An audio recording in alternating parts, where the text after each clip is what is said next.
대성마이맥 불꽃남자 NK의 3월 모평. 이제 고2 친구들이 드디어 통합과학으로 모의고사를 2학년에서 봤습니다. 왜냐하면 이제 예전에는 2학년은 물화생지 원을 갖다가 모의고사를 봤죠. 근데 이제는 너희가 수능 과목이 통합과학이기 때문에 모평을 통합과학으로 봤습니다. 일단 총평을 하면서 넘어갈 건데요. 전반적으로 쌤이 얘기할 때는 너희 1학년 때 전반적으로 공부했어? 체크하는 정도입니다. 드라이하게 얘기하면 대치동 1학년 내신 문제에 비해 전혀 어렵지가 않습니다. 그러면 이제 수능이 이렇게 나오는 거 아니야? 이거는 아닐 겁니다. 왜냐하면 항상 교육과정이 바뀌면서 쌤은 이제 화학 강의가 메인이었으니까 계속 화학 고2 모의고사, 고3 모의고사를 보면 고2 모의고사가 어떻게 돼? 개정 과정에서 꽤 쉬워져요. 과정이 바뀌면서. 그러면 사람들이 다 희망을 가져. 아, 이제 화학이 그런 복잡한 계산이나 이런 건 좀 지양하고 좀 더 화학적인 아카데믹한 문제로 나올 거야. 전혀 아니었습니다. 고3이 되면 또 모의고사 3월 모평 보면 그 계산 문제들의 부활.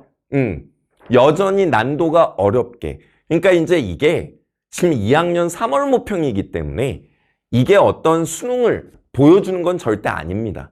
그러니까 너희들이 내년 고3 3월 모평을 봐야 돼. 그리고 6월 모평을. 거기서 우리들에게 가이드라인을 정확히 제시해 줄 겁니다.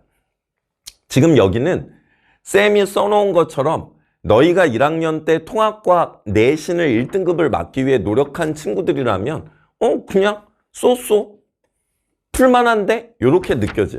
그러니까 체크하는 정도라고 생각하시는 게 맞을 것 같습니다. 난이도 상 문항은 배점, 2점, 5점 문항들을 쌤이 봤는데 걔 중에서도 그래도 마지막 페이지 23, 24, 25번 정도가 난이도 상 문항입니다. 단원 연계 시도에 대한 얘기를 평가원이 가이드라인에서 했었는데요. 지금 보면 그런 문항이 특별히 없습니다. 제가 10번, 21번을 쌤이 넣어놨지만 이도 단원 간 연계라고 보기에는 조금 미미한. 그래서 한번 여기들에 대해서 보여드릴게요. 23번입니다. 그래도 좀 운동과 충돌이니까 나름 자료와 그래프 자료를 주고 여기에 대해서 운동과 충돌에 대해 운동량, 충격량을 이용해서 푸는 문제입니다. 배점도 2.5점이고 그래도 역학이기 때문에 우리들이 볼 때 부담이 될 수 있는 문항 뭐 요 정도가 난이도 상에 해당하겠습니다. 24번 이제 유전이죠. 통과의 유전입니다. 생명 시스템에서의 정보의 흐름 단원인데 그래도 뭐 복잡한 건 아닙니다만 그래도 전사 번역 과정에 대해서 제대로 이해를 하고 있어야 풀 수 있는 문제니 그래도 난이도 상에 해당하게 되겠습니다. 지금 그 다음에 묽은 염산 수산화나트륨 딱 봐도 뭐예요? 중화반응. 중화반응은 통과 전체에서 가장 난도가 높은 문제가 될 수밖에 없어. 그리고 여기에 뭐야? 25번이잖아. 원래 모의고사 수능은 25번이 하이라이트야. 그 말은 뭐냐? 수능에도 25번을 하이라이트로 내겠다는 얘기겠지. 그러면 이 전 문제는 생명 시스템에서는 유전을 하이라이트로 가겠다는 얘기겠지. 그 다음에 여기는 그래도 역학을 물리에서는 하이라이트로 가겠다는 얘기겠지. 그리고 앞에 지구과학 같은 경우에는 앞에 지구 시스템에도 2.5점짜리가 있고 그 다음에 뒤쪽에 지구환경 변화에도 복사평형 이런 거에 관련된 내용들이 2.5점짜리가 있습니다. 그러면 결국 킬러 단원들은 나름 제시해줬다. 이렇게 볼 수 있는 거야. 그래서 이 단어는 우리가 너무나 잘 아는 중화반응입니다. 이제 이런 정도가 나름 킬러 문항이라고 얘기가 되는 문항들이 되겠고요. 그 다음에 이제 쌤이 단원 간 연계라고 했는데 되게 좀 미미해요. 초라합니다. 지금 얘 단원 간 연계예요. 나름 연계예요. 왜냐하면 요 태양에서의 수소핵융합 반응, 주계열성에서의 수핵융합 반응 태양 에너지의 생성과 전환 단원이고요. 그 다음에 여기는 태양전지, 태양광 발전, 나름 신재생 에너지 단원이에요. 그러니까 그래도 두 단원을 연계했다라고 볼 수 있다. 근데 미미하죠. 여기 보면요. 그 다음에 스마트워치, 여기 센서가 나오거든요. 센서가 나온다는 얘기는 통합과학 1의 대단원 1, 과학의 기초 단원이고요. 지금 그나마 나름 반도체 얘기가 나오거든요. 반도체는 물질의 전기적 성질입니다. 그래서 나름 단원을 연계를 한 거다. 근데 이 또한 미미해요. 그래서 이제 수능은 너희가 고3이 됐을 때 모의고사에서 단원 간 연계들을 좀 더 구체화해서 보여줄 거다. 하긴 단원 간 연계가 나오긴 할 거니까요. 이렇게 마무리를 하면 우리가 총평에 대해서는 마무리를 할 겁니다. 그리고 나서 이어서 우리가 해설 강의를 들어가도록 하겠습니다. 대성마이면 불꽃남자 NK의 3월 모평 통합과학 해설 강의를 시작하도록 하겠습니다. 자, 1번입니다. 생물 요소와 비생물 요소 사이에 나타나는 상호관계의 예이다. 얘는 생태계와 환경 단원입니다.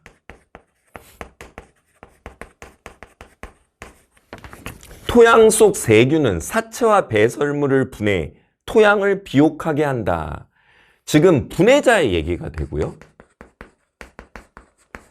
토양이라는 거는 비생물적 요인입니다. 식물은 광합성, 생산자 얘기가 되고요. 생물적 요인이죠.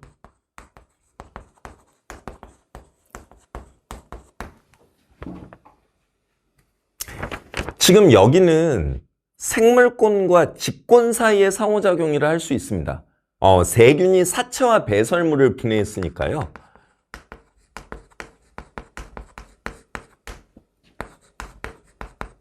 그러니까 이렇게 되면 통합과학 1의 지구 시스템의 구성과 상호작용하고도 연계가 될 수 있죠. 나름. 뭐 문제에는 그런 게 없습니다만 쌤은 언제나 통합과학 전문가로서 전체적인 비율을 너희들에게 보여주는 거야. 이것도 나름 생물권과 기권 사이의 상호작용이라고 할 수 있죠. 근데 여기는 그런 상호작용 얘기는 없고 생태계 얘기만 있습니다. 토양은 비생물, 니은은 식물은 생산자죠. 나는 광합성을 통해 공기 중에 산소 농도가 높아졌어요. 생물권이 기권에 영향을 준 거야. 그러면 생물적 요소가 비생물적 요소에 영향을 준 거죠. 거꾸로 돼야 됩니다. 그래서 틀렸죠. 답은 1번입니다. 오케이. 뭐 1.5점짜리니까요. 간단하게 갔습니다. 자, 2번. 지금 이제 사람의 몸을 구성하는 원소의 질량비, 지구를 구성하는 원소의 질량비, 이거는 너희가 무조건 외워서 알고 있어야 돼. 쌤이 뭐라 그랬어? 쌤이 암기법은 열나 유명하잖아. 생명체는 뭘 마셔야 된다? 산탄수. 질 좋은 걸로. 그 다음에 지구에는 뭐가 있어? 철산 있규마. 지구에는 철산 있규마. 산소, 탄소, 수소, 질소, 철, 산소, 규소, 마그네슘. 끝났네. 그러면 얘는 산탄수, 질, 생명체입니다. 얘는 철산 있규마. 철산, 규마. 철산 있규마. 지구입니다. 지구에는 지각에는 산소가 제일 많지만 마그마 바다에서 철과 니켈이 가라앉아 핵을 이뤘기 때문에 전체는 철이 가장 많죠. 가는 사람. A는 철. 네. 사람의 몸과 지구를 구성하는 원소. 지금 빅뱅 이후 38만 년 이내에 모두 생성되었다. 여기에 생성된 거는 수소와 헬륨밖에 없어요. B to the I to the 뱅뱅. 원소의 기원. 그 다음에 헬륨에서 철까지는 어디서? 별 내부의 핵융합으로 만들어집니다. 별 내부의 핵융합 반응으로. 그 다음에 철보다 무거운 원소는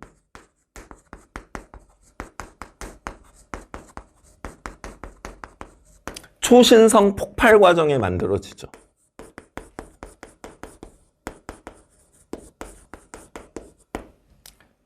이 세 가지가 원소의 기원입니다. 뭐 실험실에서 만들어지는 인공원소는 빼고요. 이렇게 되는 거죠. 요거는 단원이 솔직히 얘기해서 별의 진화 원소의 생성 과정에서 나온다라고 보는 게 맞겠습니다. 별의 진화와 원소의 생성. 그 단원입니다. 이렇게 해설 강의만 차근차근 같이 들어도 얻는 게 많을 겁니다.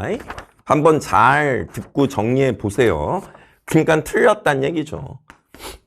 수소와 헬륨 빼고는 빅뱅 이후입니다. 전부 다. 별 내부에서 핵융합, 또 별의 진화 과정에서 초인성 폭발. 답은 그, 3번이 되겠네요.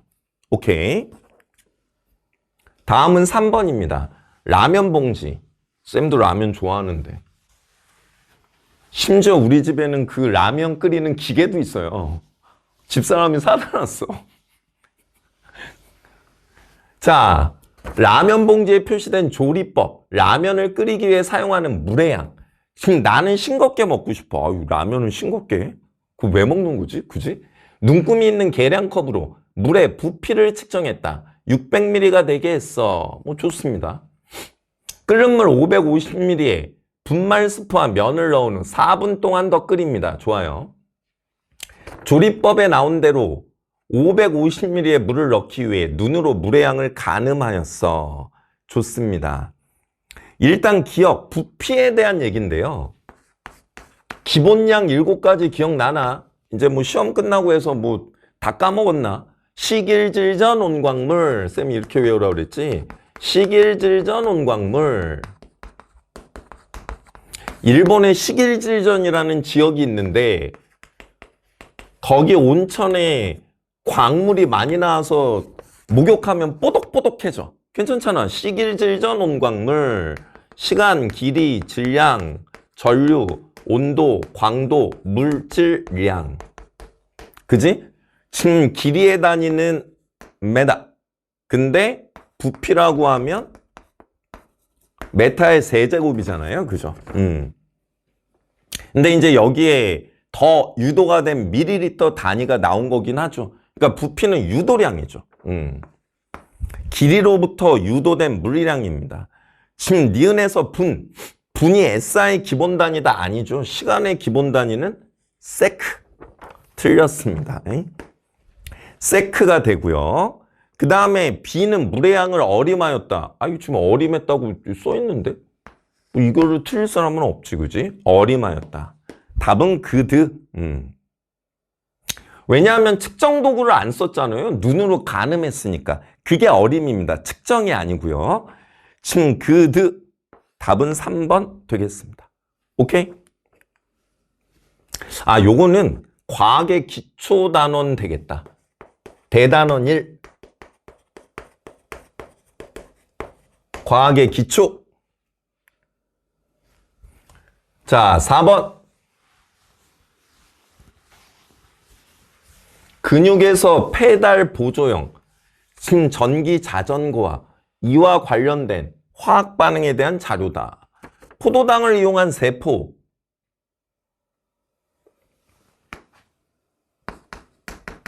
포도당이 산소랑 반응해 이산화탄소와 물이 되잖아요. 산화환원 반응이죠. 산소와 반응하니까 포도당이 산화되고 산화환원 동시성에 의해 산소가 환원되는 반응이죠. 그 다음에 에너지를 내니까 발열 반응이기도 하고요. 지금 배터리에서 생성되는 전기 에너지, 화학 에너지가 전기 에너지로 전환되는 거죠. 전동기를 회전해 바퀴가 굴러가게 한다. 시간이 지날수록 공기 중에 산소와 반응하며 붉은색의 녹이 쓴다. 산화환원이죠. 뭐 이것도 나름 연계라고 하면 연계라고 볼 것도 조금 있네요. 지금 문제는 왜냐하면 에너지 전환이 들어가니까요. 산화원과 뭐 에너지 전환과 효율 뭐 이렇게 짬뽕 됐다고 볼 수도 있겠다 이것도. 그지? 근데 이제 다 너무 미미해서 에너지의 효율과 전환. 그지? 뭐 이제 뭐 요 정도? 뭐 그렇게 볼 수도 있겠습니다. 지금 그러면 기억이 일어날 때 포도당이 산화된 건 맞고요. 배터리는 화학에너지입니다. 이걸 전기에너지로 전환된 거 맞고요. 지금 그 다음에 디귿이 생성될 때 녹이 쓴다고? 이 반응이야. 이렇게요. 철이 공기 중에 산소와 반응해 산화 처리됐잖아요. 철은 산소를 얻고 산화되고 산소가 환원되는 거잖아. 산화는 이퀄 뭐라 그랬어? 전자를 잃는 거죠. 지금 여기 보면 O 이마에 철 산불이잖아. 그치? 붉은색 녹. 그러니까 양이온이 되면 전자를 잃는 게 맞지. 그러니까 이건 틀렸지. 답은 기억 니은입니다. 그래서 4번의 답은 4번. 오케이. 자, 5번. 지금 이거는 지각과 생명체 구성물질의 규칙성 그 단원이네요. 맞죠? 지각과 생명체 구성물질의 규칙성. 지금 단백질 X에서 아미노산이 이루는 결합 구조를. 네, 뭐 이 기억은 펩타이드 결합 얘기겠죠. 뭐. 아미노산 간의 탈수 축합에 의해 이루어지는 만들어질 때 물이 빠져나옵니다. 규산염 사면체가 이루는 결합 구조. 단사슬 두 개가 결합했네요. 복사슬이 되겠고요. 지금 이렇게 규산염 사면체 사이에 공유되는 거는 산소가 됩니다. 니은은 여기서 공유되고 있잖아요. 그러니까 산소죠. 기억은 펩타이드 결합 맞고요. 니은은 산소 공유되는 거 맞고요. 지금 요 중심에 있는 게 규소입니다. 요 가운데 있는 게 규소. X와 Y는 이런 걸 우리가 중합체라고 하죠. 반복되는 단위가 있는 겁니다. 지금 얘의 단위체는 아미노산, 얘의 단위체는 규산염 사면체가 되는 거죠. 얘네가 단위체가 됩니다. 그래서 맞습니다. 답은 그느드 5번의 답은 5번이 되겠습니다. 다음에 6번 삼투 얘기네요. 생명 시스템의 기본 단위 세포 얘기입니다. 지금 삼투 현상에 의해 얘는 보면 원형질 분리가 일어났어요. 막이 떨어져 나갔잖아. 이렇게 막이 떨어져 나가려면 물이 빠져나가서 쭈글쭈글해진 겁니다. 그러면 바깥이 농도가 높은 고장액이란 얘기거든요. 세포의 내부가 농도가 낮다는 얘기거든요. 삼투는 저농도에서 고농도로 용매가 이동한다. 그러니까 삼투가 일어난 거 맞고요. 지금 A는 고장액인데 농도가 높아야 물이 빠져나가. 그러니까 중류수는 죽어도 될 수 없다는 얘기지. 중류수는 죽어도 될 수 없다. 오케이. 다음에 디귿. 이게 유명한 단어라고 그랬잖아. 선택적 투과성. Selective permeability. 선택적으로 물질을 투과시킨다. 그지? 그러니까 세포막의 가장 중요한 특징입니다. 세포막의 기능은 1번 분리, 2번 선택적 투과성. 당연히 누가 봐도 선택적 투과성이 중요한 거죠. 답은 그 득겠네요. 6번의 답은 3번입니다. 오케이. 지금 왜냐하면 여기 용매는 통과하고 용질은 통과 못했으니까요. 그러니까 여기는 중류수와 20% 설탕물이라고 했으니까 얘는 20% 설탕물이네요. 그죠? 자, 넘버 7. 산의 성질이네요. 뭐 산염기와 중화 반응이죠. 뭐 산염기의 성질. 산은 수소보다 반응성이 큰 금속, 모든 금속은 아니야. 수소보다 반응성이 큰 금속과 반응에 수소기체를 냅니다. 그 다음에 4는 탄산칼슘.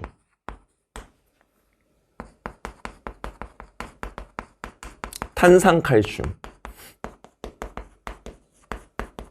석회석. 대리석. 조개껍데기. 산호. 달걀 껍데기. 모두 CaCO3거든요. 지금 반응하면 이산화탄소 기체가 나오죠. 그래서 수소기체. 산화환원 반응이죠. 알자이온 반응식입니다. 그 다음에 탄산칼슘. 얘도 알자이온 반응식으로 쓰면 이런 반응이거든요.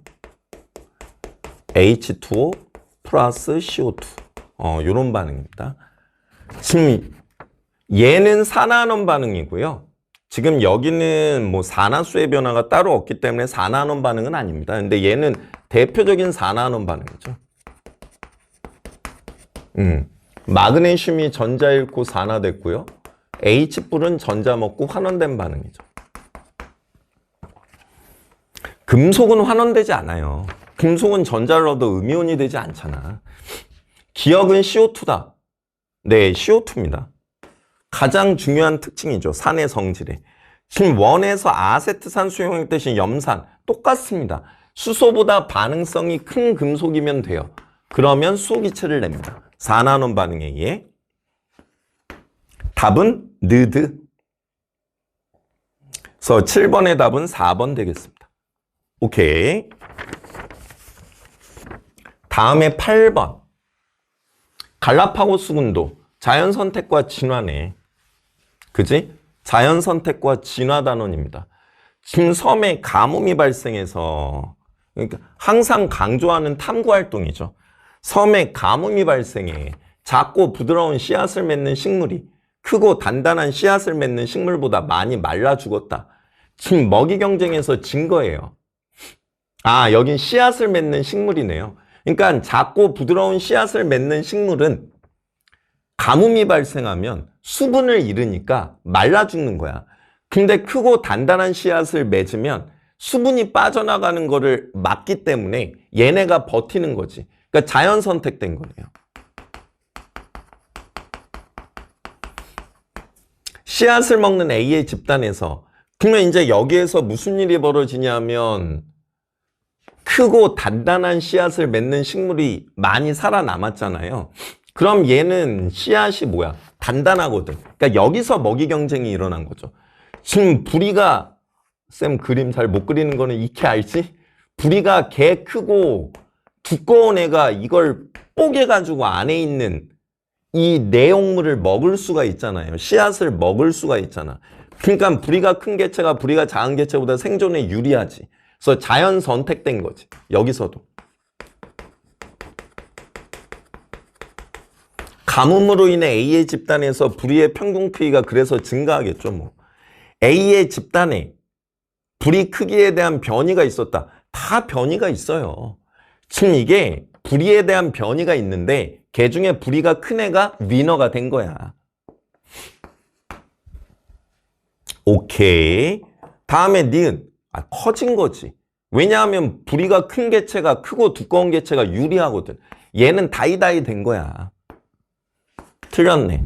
가뭄으로 인해 A의 집단, 씨앗을 먹는 뭐 거기엔 이제 원래 핀치새죠. 아, 여기 핀치액이 있네요. 네. 그 핀치의 집단에서 자연 선택이 일어났죠. 먹이 경쟁에서 이긴 부리의 크기가 큰 개체가 자연 선택해서 생존에 유리해져 더 많은 자손을 남겼으니까요. 맞죠? 답은 기억 디귿이 되겠습니다. 오케이. 다음에 9번. 전자기 유도에 대한 실험이다. 뭐 나름 2.5점짜리인데요. 그렇게 어려운 문제가 아니에요. 지금 이게 전자기 유도. 아니 이 유도 기전력 크기를 증가하려면 어떻게 돼야 된다고 그랬어? 우리가 유도 기전력은 마이너스 n 델타 t분의 델타 파이 코일의 가문수에 비례하고 지금 시간당 자속 변화에 비례한단 말이에요. 그죠? 그러면 뭐냐면 코일의 가문수를 늘리거나 아니면 시간당 자속 변화를 증가시켜야 되는데 지금 이러려면 자석이나 코일을 빨리 움직이거나 아니면 같은 속력으로 움직인다면 센 자석을 쓰거나 그래야 시간당 자속 변화가 크지. 이 얘기라고 그랬잖아.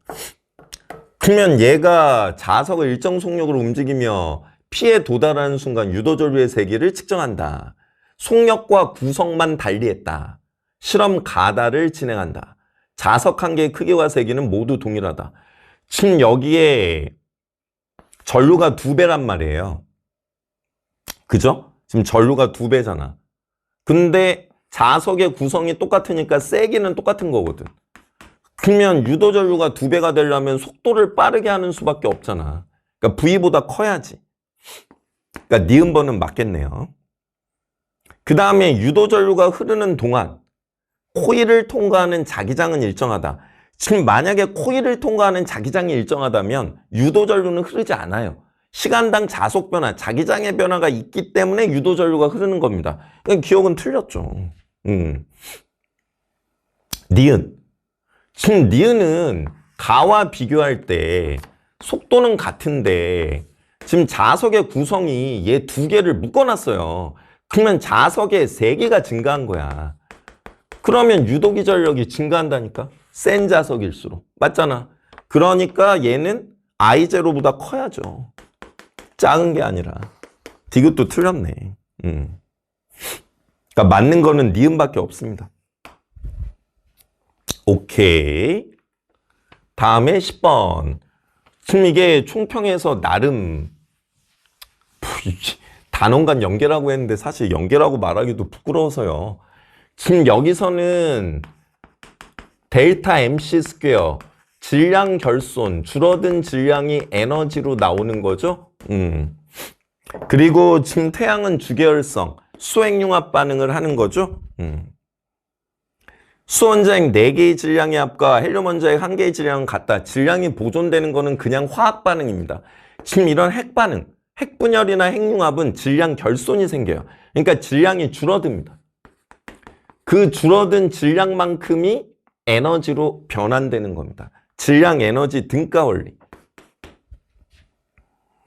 지금 태양전지는 빛에너지를 바로 전기에너지로 전환하는 겁니다. 거기에 태양전지라는 반도체가 쓰이는 거죠. 그래서 얘는 터빈을 돌릴 일이 없습니다. 전자기 유도를 이용하지 않는 발전입니다. 그러니까 맞는 거죠. 지금 답은 그득. 그래서 10번의 답은 3번 되겠습니다. 오케이? 11번 자율주행 자동차 사물 인터넷 통합과학 2 맨 마지막 단원이네요. 대단원 3. 지금 사물 인터넷에 해당하는 자율주행 자동차는 인터넷에 연결돼 교통정보를 주고받을 수 있으며 그러니까 이게 다 인터넷으로 연결이 돼 있다는 얘기죠. 주변 상황을 판단해 스스로 운행이 가능합니다. 지금 자율주행 자동차의 장점과 한계점 요거 이제 어떤 과학 윤리 이제 요런 것들과 다 연결되는 내용이 되는 거죠. 그러니까 지금 여기에 대해 찬반 양론 쟁점입니다. 장점으로는 교통사고 발생 횟수를 줄일 수 있다. 운전자의 피로도를 낮춰준다. 저 운전자의 피로도를 낮춰주는 거는 분명하죠. 그 다음에 한계점으로 해킹으로 인한 위험이 있다. 그렇죠. 지금 뭐 이거 옛날에 너희는 모르겠지만 꽤 오래돼서 한 10년 전인가? 쌤이 엄청 좋아하는 배우의 소간지가 있어요. 너희 잘 모르지? 소간지, 소간지. 소지섭이라는 배우가 있습니다. 진짜 잘생겼어. 이 배우가 유령이라는 영화를 찍었었거든요. 아, 영화가 아니라 드라마. 꽤 흥행을 했는데 거기에 이게 나와. 자동차가 해킹돼가지고 내가 이걸 조절할 수가 없는 거야. 드라마에. 무슨 007 같잖아요. 그러니까 해킹으로 인한 위험이 있고 이게 만약에 사고가 나면 누구 책임이냔 말이야. 자동차 책임이야. 거기 타고 있는 운전자 내 책임이야. 그러니까 이런 책임 소재가 불분명하다. 이건 한계로 볼 수 있죠. 지금 기억. 자율주행 자동차엔 내 센서가 있는 겁니다. 센서로 주변을 인식을 하기 때문에 거기에 따라 스스로 운전이 가능한 거죠. 뭐 레이더를 이용하기도 하고 이런 거죠. 그래서 지금 기억도 맞는 얘기가 되고요. 그 다음에 기억의 상용화에 대한 허용 여부는 과학기술의 발전 과정에서 발생하는 그래요 요거 과학 관련 사회적 쟁점 맞습니다. 그래서 디귿번은 맞는 얘기가 되겠죠. 이걸 허용해야 되냐 마느냐 이 이슈가 되는 거잖아요.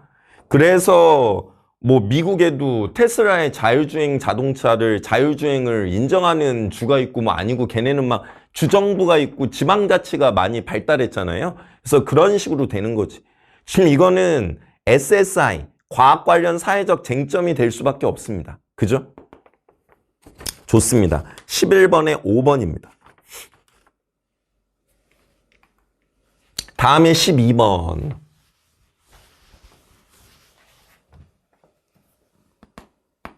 나트륨이네요. 11번 3주기의 1조 원자가 전차 하나.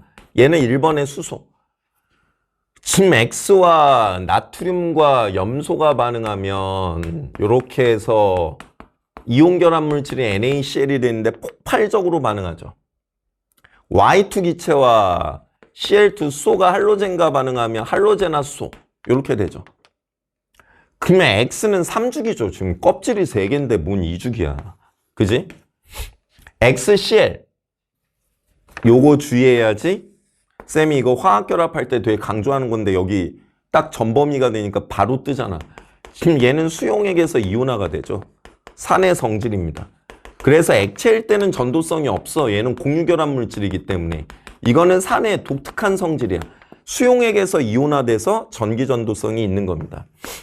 지금 YCl 얘는 공유결합 물질이니까요. 아 저거 XCl이구나. 쌤은 지금 YCl 물어본 줄 알고 흥분했는데 NaCl은 이온결합 물질이니까 당연히 친전이 아닌 이상 얘는 액체와 수용액에서 전도성이 있죠.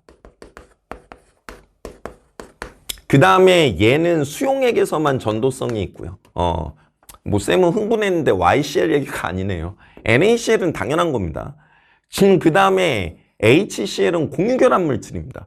근데 얘는 산이기 때문에 물에 녹으면 이온화가 돼서 수용액에 전도성이 있어요. 12번의 답은 니은입니다. 2번이네. 오케이. 13번. 나름 이것도 2.5점인데요. 역학이잖아요. 그러니까 지금 이제 물리에 해당하는 거는 웬만하면 2.5점입니다. 그래도 이제 아이들이 나름 난도에 대한 부담을 느낀다는 얘기겠죠? 지금 이건 수평으로 던진 물체의 운동입니다. 지구와 미지의 행성 X랍니다. A, B의 위치를 1초 간격으로 나타내었어요. A는 가만히 놓았고 B는 수평 방향으로 던진 겁니다. 지금 보면요. 1초 간격으로 찍었거든요. 차이는 뭐냐면 한 칸, 세 칸, 5칸. 얘는 반 칸, 1.5칸, 3칸. 3.5칸 이렇게 되네요. 맞죠? 그러니까 무슨 얘기냐면 얘는 이제 여기가 D니까 D, 3D, 5D 이렇게 간 거거든요. 얘는 0.5D, 1.5D, 2.5D, 3.5D 이렇게 간 거거든요. 얘 쌤 수업을 들은 친구는 자유낙하하면 얘가 이렇게 떨어지는 게 1대, 3대, 5대, 7대, 9 이렇게 홀수비로 변한다는 걸 알고 있을 겁니다. 그러니까 얘는 지금 자유낙하를 나타내는데요. 중요한 거는 얘는 1초 동안에 D를 가는데 얘는 1초 동안에 0.5D밖에 못 가. 이 말은 뭐야? 중력 가속도가 지구가 더 크다는 얘기네요. 중력과 중력 가속도 모두 지구가 더 큽니다. 그죠? 근데 가는 지구 표면이니까요. 똑같은 장소에서는 연직 방향의 가속도, 중력 가속도는 같죠. 기억은 맞는 거죠. 오케이. 그 다음에 니은은 중력 가속도의 크기는 카가 더 크죠. 훨씬 더 많이 움직이잖아. 그러니까 가속도가 중력이 큰 거야. 그러니까 가가 나보다 크다. 니은이 맞죠. 다음에 디귿. 비가 낙하는 동안 비의 수평 방향의 속력. 얘 1초 동안에 D 갔어요. 수평 방향으로는 등속 운동이잖아요. 지금 1초 동안 계속 D만큼 가고 있어요. 얘도 지금 D 갔잖아요. 초당 수평 방향으로 D씩 가거든요. 그 말은 뭐냐 하면 비의 수평 방향 속력은 가와 나에서 같다는 얘기입니다. 왜냐하면 시간당 이동거리가 같잖아요. 다 맞네요. 5번. 이렇게 뭐 특별히 계산은 안 주고 추론을 통해 비교하라 이제 이런 의도의 문제라는 거죠. 13번은 5번입니다. 14번. 지금 지질시대. 해양생물과의 수 변화, 뭐 대멸종 이런 거를 보여주려는 거죠. 지금 고생대 말에 완전히 바닥을 치잖아요. 이때가 3차 대멸종이 있었던 데죠. 근데 얘는 판개하거든요. 판개하가 고생대 말의 특징이잖아요. 그러니까 얘는 니은이죠. 지금 삼엽충이 멸종한 거는 고생대 말입니다. 그러니까 기억이 아니고 니은이죠. 나는 니은, 판개하는 고생대 말 3차 대멸종. 3차 대멸종의 가장 큰 원인이 판개합니다. 지금 대멸종 이후 해양생물의 다양성은 지속적으로 감소하였다. 지금 여기 3차, 4차, 5차 대멸종으로 가면 대멸종이 일어나도 계속 증가하잖아요. 그러니까 틀렸죠. 맞는 건 니은이네요. 그죠? 14번의 답은 2번 되겠습니다. 15번. 에너지 전환 과정에서 에너지의 총량은 지금 에너지의 총량은 일정한 거죠. 보존되는 거죠. 총량은 보존되고 전환만 되는 겁니다. A는 지금 내연기관 차고 B는 연료전지, 수소산소 연료전지를 얘기하겠네요.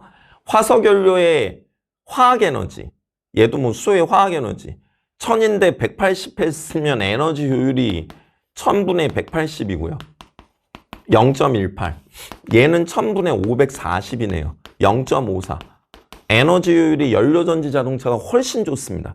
에너지 효율은 무조건 인풋 대비 아웃풋. 그럼 에너지 효율은 B가 A의 3배예요. 3배. 3배. 그 다음에 지금 A의 운행과정. 아니 화석연료는 무조건 C를 가지고 있잖아. 생명체 베이스로 만들어진 거니까. 그러니까 이산화탄소가 나오겠지. 답은 2번이네요. 그죠? 15번의 답은 2번. 자, 16번. 염화칼슘, 염화나트륨, 염화마그네슘.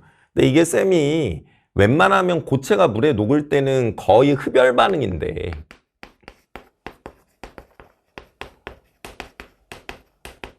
대부분이 흡열 반응이야. 근데 염화칼슘, NaOH, CaO 이런 애들은 물에 용해될 때 발열로 예외라 그랬거든. 이건 알아놓는 게 좋아. 물론 뭐 여기는 자료를 줬기 때문에 자료 해석인데 그러면 이제 요게 지금 여기에 염화칼슘의 온도가 높아졌고 염화나트륨은 낮아지고 염화나트륨은 낮아지고 염화마그네슘이 높아졌잖아. 그러면 이제 수용액 온도가 높아진다라는 건 주위의 온도가 올라가는 거야. 염화마그네슘의 온도가 높아지는 것도 주위의 온도가 올라가고 지금 여기에 MgCl2가 여기서 더 생겼네. 그지? MgCl2가. 그러면 그러니까 염화마그네슘도 지금 발열의 예란 얘기잖아. 이런 식으로. 그러면은 지금 여기 염화칼슘, 염화마그네슘 얘는 염화나트륨은 주위의 온도가 낮아져. 주위의 온도가 높아지는 게 뭐야? 발열. 주위의 온도가 낮아지는 게 흡열이죠. 그러니까 지금 온도가 모두 높아질 거라고 그랬는데 여기 온도가 낮아지는 게 있고요. 실제로 얘가 메인이에요. 실제로 얘가 메인이야, 얘가. 흡열 반응이 메인이에요. 얘가 예외적인 거야, 오히려. 그러니까 저 가설은 솔직히 좀 반대로 된 거지. 그러니까 가설은 옳지 않다는 맞고, 염화나트륨은 물에 녹을 때 주위의 온도가 낮아지니까 주변에서 열을 흡수하는 거죠. 그러니까 니은은 틀린 거고요. 지금 그 다음에 휴대용 냉각팩은 염화마그네슘이 물에 녹는 반응. 염화마그네슘이 물에 녹는 건 발열이거든요. 근데 휴대용 냉각팩은 주위의 온도를 낮춰야 되는 거잖아. 그럼 얘는 흡열 반응이거든요. 그러니까 안 맞죠. 못 만들죠, 이렇게. 그지? 그래서 16번의 답은 1번. 기억이 되겠습니다. 오케이? 다음에 17. 지구 시스템에서 일어나는 물 순환. 나는 해수의 성층 구조를. 지금 뭐 나름 2.5점짜리긴 한데요. 지금 이게 혼합층, 수온약층, 심해층이잖아요.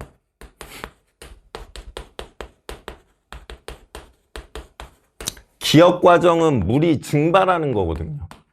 그 과정에 숨은 열, 흡열 반응이니까요, 이게. 흡열 반응이니까 해양에서 에너지가 대기 중으로 이동하는 게 맞죠. 그러니까 기억은 맞는 얘기가 되고요. 그 다음에 니은, 비. 수온약층은 따뜻한 게 위에 있고 차가운 게 아래에 있으니까 정상적이에요. 따뜻한 게 가벼우니까. 그래서 대류가 안 일어나죠. 그런 안정한 층이죠. 그렇기 때문에 위아래의 물질과 에너지 교환을 완전 차단하는 겁니다. 그래서 틀렸어요. 니은 과정. 니은 과정은 강수죠, 강수. 지금 니은 과정은 강수입니다.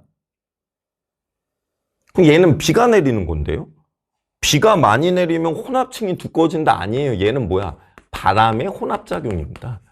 그로 인해 두꺼워지는 거죠. 그래서 비가 많이 오는 게 아니라 바람이 세야 두꺼워집니다. 아웃이죠. 그죠? 지금 그래서 기억만 맞네요. 오케이. 18. 시험관 AB 3% 과산화소수. 또 뻔하네요. 뭐 너무 유명한 반응이잖아. 과산화소가 분해돼서 물과 산소가 되는 반응이고 이 과정에는 카탈레이스라는 효소가 필요한데 카탈레이스는 어디 들어있어? 소의 생각, 감자즙, 사람의 혈액 이런 데 들어있습니다. 기포 발생은 O2가 되겠죠. 지금 요게 기포 발생이죠. 그러면은 B의 감자 조각을 놨으니까 여기서 O2가 나오는 거고요. 산소는 조연성이 있어 꺼져가는 불씨를 활활 타오르게 합니다. 그래서 B에서 발생한 기포에는 산소가 있는 게 맞고요. 이것도 뭐 나름 2.5점인데 공부한 친구들은 이건 카탈레이스 너무 많이 나오는 거라. 지금 그 다음에 활성화 에너지. 효소가 하는 일은 활성화 에너지를 낮춰서 반응 속도를 빠르게 하는 거 아니겠습니까? 활성화 에너지, 액티베이션 에너지. 그래서 이 A로 많이 씁니다. 그러면 B가 A보다 작은 거죠. 활성화 에너지를 낮췄으니까. 카탈레이스가. 감자즙에 들어있는 카탈레이스가. 그러면 니은은 틀렸고요. 그 다음에 디귿. 기포 발생이 끝났어요.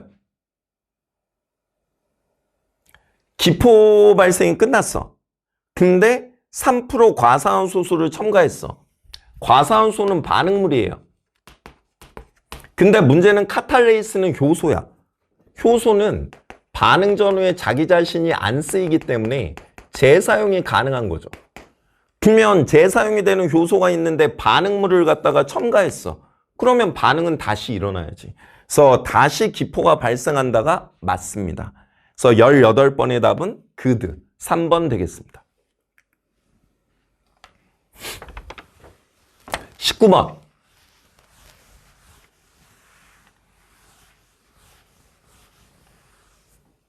PCR라고 하는 거는 통과 2의 마지막 단원입니다. 대단원 3. 지금 PCR, Polymerase Chain Reaction, 효소를 이용해서 DNA 염기 서열을 복제해서 증폭하는 거죠. 그래서 매년 니은 시기별, 지역별, 연령대별 X의 발생 현황을 조사하고 빅데이터 분석에 이용해 X를 연구한다. 지금 이제 감염병을 갖다가 진단하는 방법입니다. 그래서 분기별 X의 발생수 보니까 겨울에 많이 발생하네요. PCR은 Polymerase Chain Reaction이라는 것 자체가 핵산을 증폭하는 거예요. 그러니까 핵산의 증폭입니다. 상보적인 염기를 이용을 해가지고 핵산을 증폭하는 방법이죠. 그렇기 때문에 지금 우리가 PCR을 쓴다라는 거는 핵산을 이용한다라는 얘기가 됩니다. 오케이? 자, 그 다음 니은을 이용해 X를 연구할 때 시기별, 지역별, 연령대별 X의 발생 현황을 조사하고 지금 이때 윤리적 원칙과 그 다음에 기준이 필요하다. 그러니까 특정 집단에 대한 오해나 차별적 시선이 발생하면 안 되겠죠. 그러니까 윤리적 원칙과 기준 마련이 필요합니다. 이럴 수 있잖아. 지금 이 감염병 X가 막 발병을 하는데 예를 들어 A라는 지역에 엄청 많이 발병했어. 니네는 X를 만들어내는 나쁜 애들이야. 이렇게 하면 안 되는 거잖아. 그지?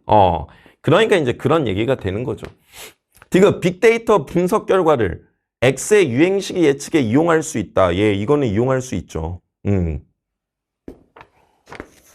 답은 그, 느, 드가 되겠네요. 19번의 답은 5번입니다. 그죠? 20. 스펙트럼 얘기네요. 방전관 뜨면 방출 스펙트럼입니다. 방전관 뜨면 방출 스펙트럼이라고 그랬잖아, 쌤이. 관찰을 했대요. 기억 스펙트럼에 나타나는 선의 위치와 개수를 비교한다. 그러면 얘는 방출 스펙트럼이고요. 그 다음에 수소알륨의 스펙트럼과 별 A의 스펙트럼. 수소에서는 별 A에 다 있어요.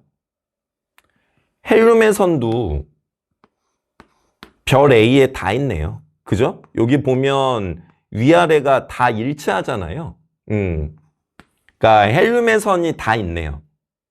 그러니까 별 A에는 수소와 헬륨이 성분 원소에 포함되어 있는 거예요. X와 Y의 스펙트럼을 구성하는 선의 위치와 개수는 지금 여기에 같다라고 했는데요. 지금 이게 원소마다 그러니까 선의 스펙트럼의 선의 위치는 원소의 종류를 반영하는 거고 선의 두께, 굵기, 폭은 원소의 질량비, 밀도, 함량을 나타내는 거란 말이에요.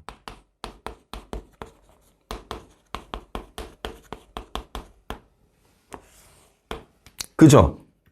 그러면 여기에 같을 수가 없지. X와 Y는 다른 기체잖아. 그지? 다른 거죠. 수소알륨이 포함되어 있는 거는 맞죠. 수소알륨의 선이 별 A의 흡수선에 다 있거든요. 그러면 얘는 맞는 얘기가 됩니다. 그래서 20번에 답은 4번이네요. 좋습니다. 자, 이제 몇 문제 안 남았습니다. 힘을 내 보세요. 자, 21번 뭐 아까 다른 단원간 연계라고 했는데 이건 뭐 연계라고 볼 것도 없어요. 지금 이제 반도체 얘기를 하니까 규소보다 전류를 잘 흐르게 만들면 불순물 반도체라는 얘기거든. 이건 물질의 정기적 성질이란 말이야. 센서 얘기 나오는 거는 1단원 얘기고. 그러니까 불순물 반도체 얘기는 P형과 N형 반도체가 있잖아.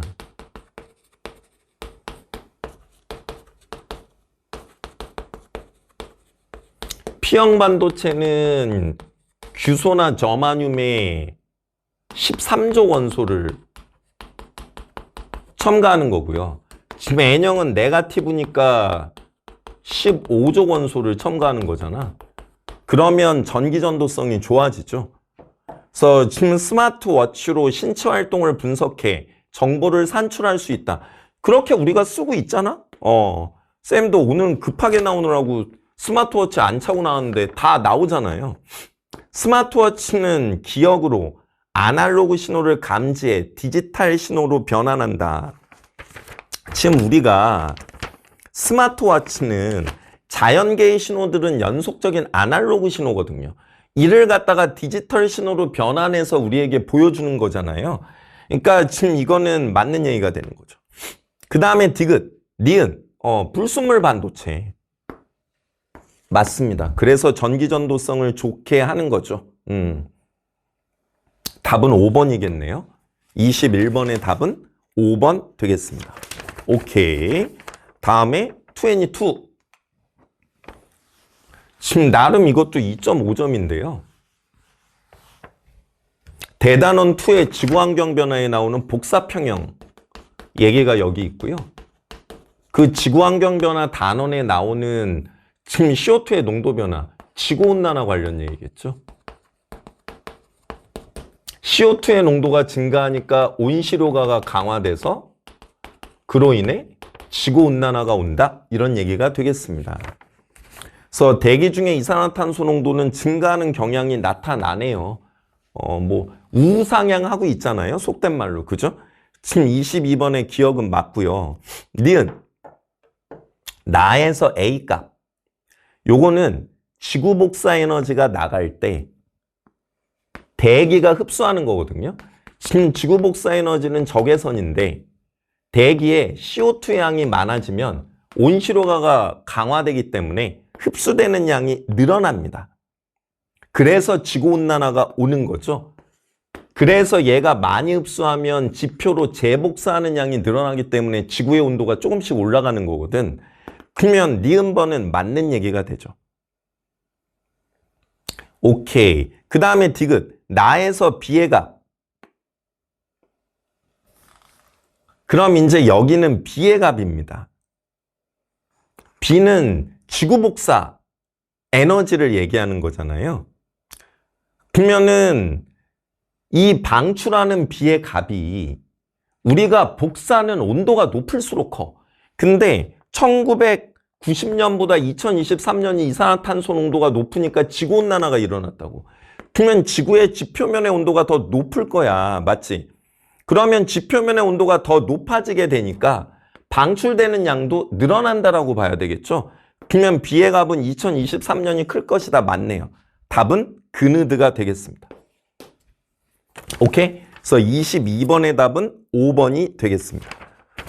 다음에 23. 네, 나름 이제 3개 2.5점짜리 그나마 이제 난도가 좀 있다라고 하는 문제들 3개가 남았습니다. 요것만 처리하면 너희들은 자유를 누리게 될 것이다. 같이 보자. 지금 가는 속력 V로 등속 운동하던 수레가 정지한 수레 B와 충돌 후 A는 정지했네요. B가 움직인다. 그림 나는 시간에 따른 B의 속력을 나타낸 거고 지금 구간 1과 2는 B가 각각 A와 벽으로부터 받는 1과 2가 A와 벽으로부터 힘을 받는 구간이다. A와 B의 질량은 M으로 같다. 이게 충돌 전후에 운동량의 합은 보존돼야 되죠. 그게 이제 운동량 보존인데 통과해서 운동량 보존을 배우는 학교도 있고 안 배우는 학교도 있죠.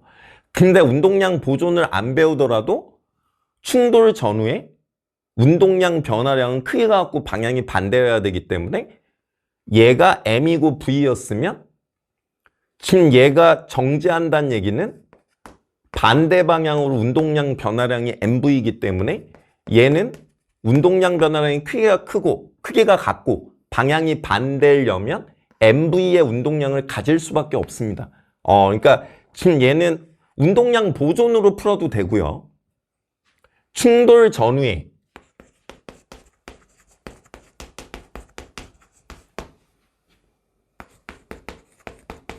A와 B에 작용하는 힘의 크기는 같고 방향은 반대죠.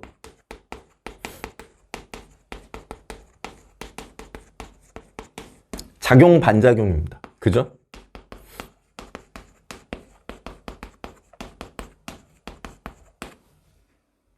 그 다음에 충돌 전후에 A와 B에 작용하는, 그러니까 힘의 작용 시간, 이건 동일할 수밖에 없고요. 접촉해 있는 동안 힘이 작용하는 거니까요. 그러면 F 델타 T, 그게 충격량이니까 얘도 크기가 같고 방향이 반대일 수밖에 없고요. 그 다음에 충격량은 뭐야? 운동량 변화량이니까 운동량 변화량도 크기가 같고 방향이 반대일 수밖에 없는 겁니다. 이거는 통과해서 하는 내용이에요. 알아야 돼. 그러니까 내 말은 얘가 MV였는데 0이 됐으면 운동량 변화량이 나중에서 처음 걸 빼면 반대쪽으로 MV거든.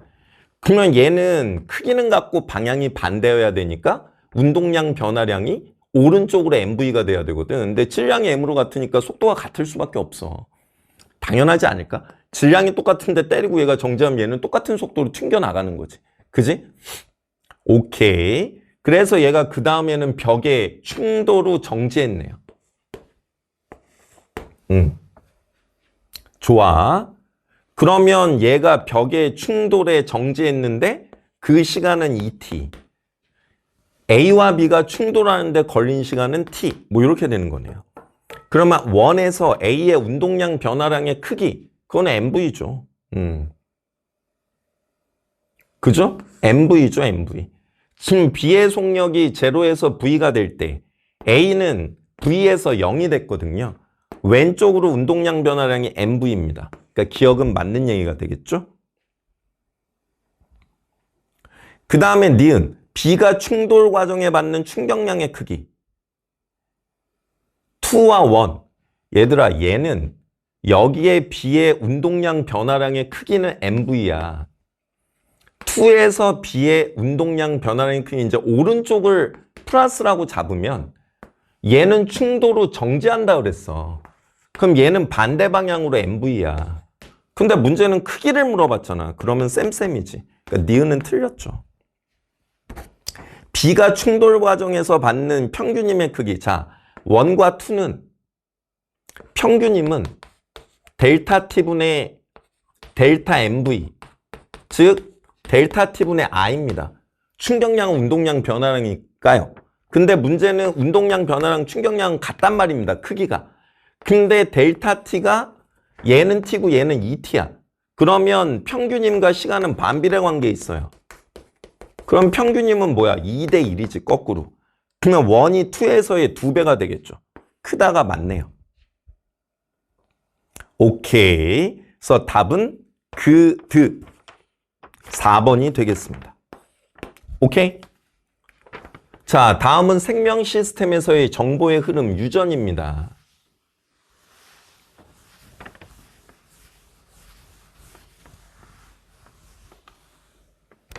자, 일부 코돈이 지정한 아미노산, 그러니까 문제 푸는데 얘네가 필요하다는 얘기겠네.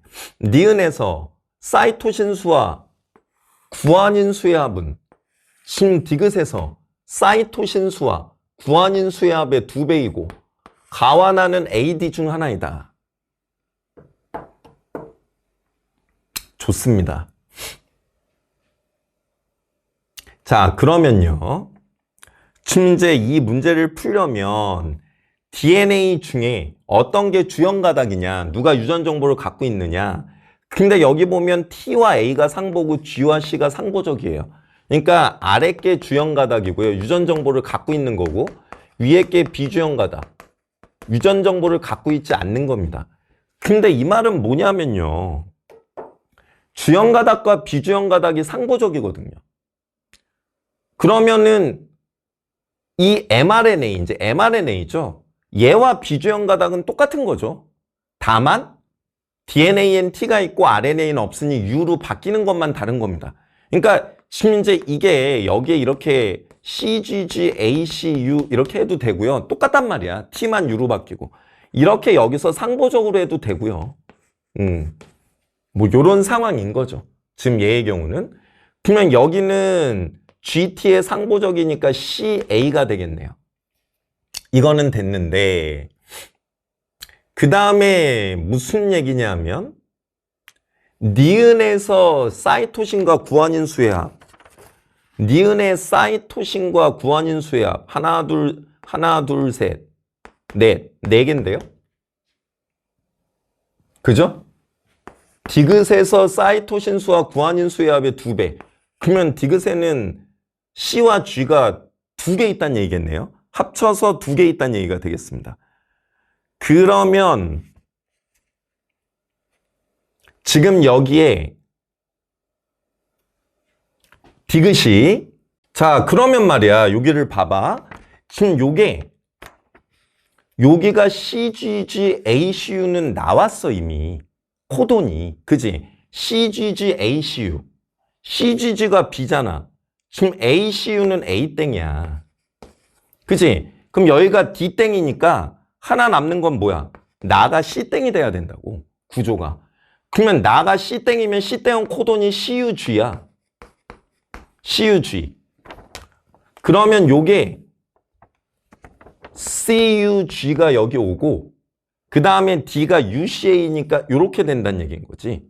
그지? 그러면은 지금 니은에서 여기 C와 G가 합이 4개.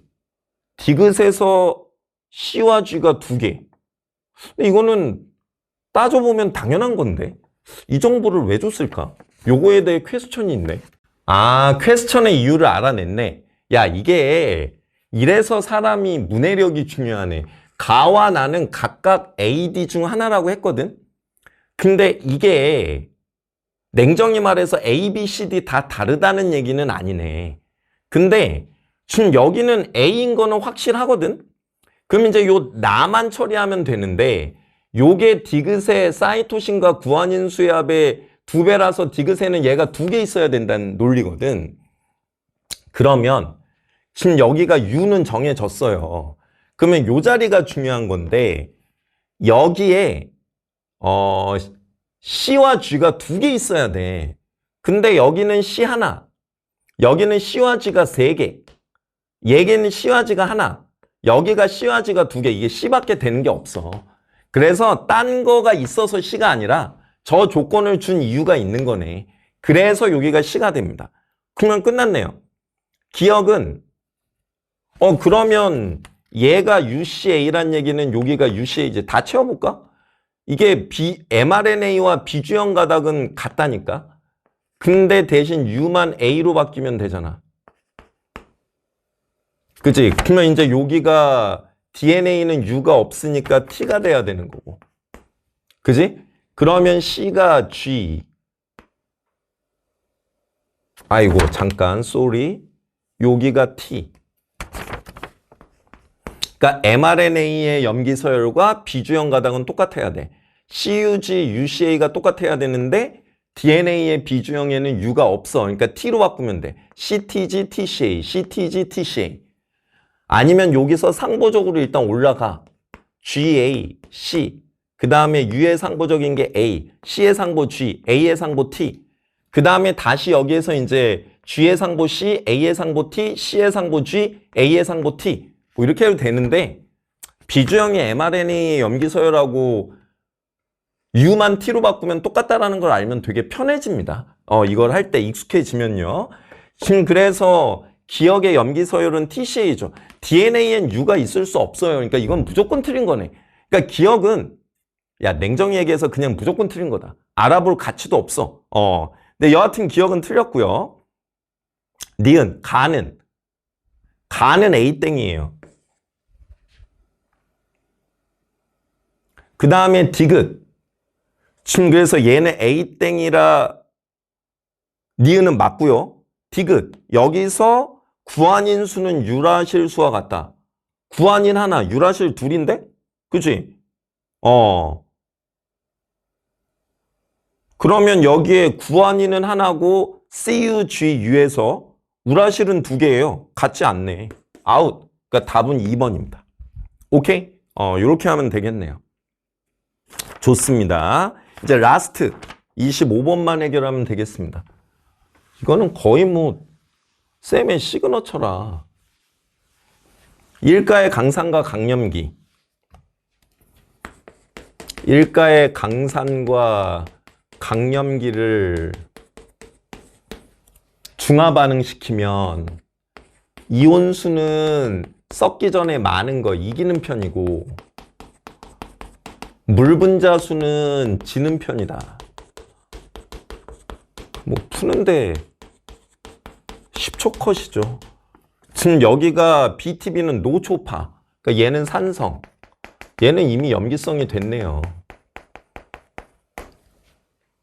그죠? 그러면 산성. 모든 이온이 ON이라는 거는 양. 헛갈려서 양 음이온수로 하는 게 좋습니다. 일가니까 양이온수, 음이온수가 개수가 같고 절반이잖아. 전체 이온에. 그러면 얘는 6N인 거죠. 그럼 얘가 2.5N인데 얘는 산성이거든. 그러면 이온수는 이기는 편. 썩기 전에 많은 거. 얘가 2.5N개 있단 얘기야. 그러면 여기에는 1.5N개 있단 얘기죠. 그 다음에 여기는 2N개 있단 얘기가 되는 겁니다. 25mm에 2.5N이니까 비례 관계로 이렇게 하면 되죠. 근데 여기에 양이온, 음이온이 6N개가 있어야 돼요. 얘는 2N개밖에 없어. 그럼 얘가 6N개란 얘기입니다. 그죠? 그러면은 15mm엔 절반이니까 3N개. 지금 얘는 N개네요. 그럼 이렇게 비례 관계로 또 성립이 됐죠? 그러면 여기에서 이기는 편은 3N이니까 양, 음, 이온수가 3N입니다. 모든 이온은 더블이죠. 일가밖에 없으니까. 양이온, 음이온 하면. 더블이면 6N이고요. 기억은 2N, 6N. 염기가 많으니까 얘는 염기성입니다. 염기성이면 BTB는 노초파. 파란색이 되겠죠. 그죠? 요런 구조가 되겠습니다. 그래서 기억이 어디 있어? 기억. 여기 있네. 파란색. 맞습니다. 오케이. 다음에 니은. X는 6입니다. 6. 6이에요. 디귿. 혼합용액의 최고 온도. 혼합용액의 최고 온도는 생성되는 물 분자수에 비례한다 그랬습니다. 물 분자는 지는 편이에요. 적은 거 N개만큼 생기고 얘는 1.5N만큼 생기고 얘는 2N만큼 생깁니다. 근데 지금 얘는 지금 부피압이 30mm인데 얘는 부피압이 50mm거든요. 그죠? 그러면 여기서 지금 생성된 물 분자 수는 가와 나만 비교하는 거네요. 또 다는 비교 안 하고. 가와 나는 부피가 같거든요. 그럼 물이 많이 생기면 생성된 물 분자 수는 반응한 H뿔의 수와 OH-의 수와 같죠? 그지? 반응한 H뿔의 수와 OH- 수와 생성된 물 분자 수는 같고요. 이게 혼합용액의 부피가 일정 시 온도 변화에 비례하는 거죠. 이렇게. 그러면은 물 분자가 많으면 부피가 똑같다면 열이 더 그래서 이게 지금 이제 온도 변화에 비례하는 건 맞고요. 정확하게는 얘가 발생하는 열량에 비례하는 거죠. 근데 그게 부피가 일정하다면 Q는 MC 델타 T. 부피가 일정하다면 묽은 용액이니까 밀도가 그냥 1에 가깝다고 보면 부피가 같으면 질량이 일정하다고 보고 묽은 용액들은 비열이 거의 일정하다고 보면 이 열량의 온도 변화에 비례한다는 얘기죠. 부피가 일정할 때. 그러니까 여기가 부피가 30mm로 일정하기 때문에 바로 문제 성립이 쉽게 되는 거죠. 물 분자가 많은 데가 열이 많이 나오고 온도도 높습니다. 그래서 나가 온도가 더 높은 겁니다. 그래서 25번의 답은 기억이 되겠습니다. 오케이. 뭐 이렇게 하면 간단하게 해결이 되겠습니다. 그래서 꽤 많은 문제를 해설을 했는데요. 이제 뭐 너희가 전반적으로 통합과학을 1학년 때 열심히 한 친구들이라면 잘 할 수 있는 내용이라고 생각합니다. 오늘 해설 강의 듣느라 고생했고 쌤이 좋아하는 마지막 격언으로 마무리하겠습니다. 우리의 땀방울은 배신하지 않는다. 대성마이맥 통합과학에는 언제나 불꽃남자 NK가 있습니다.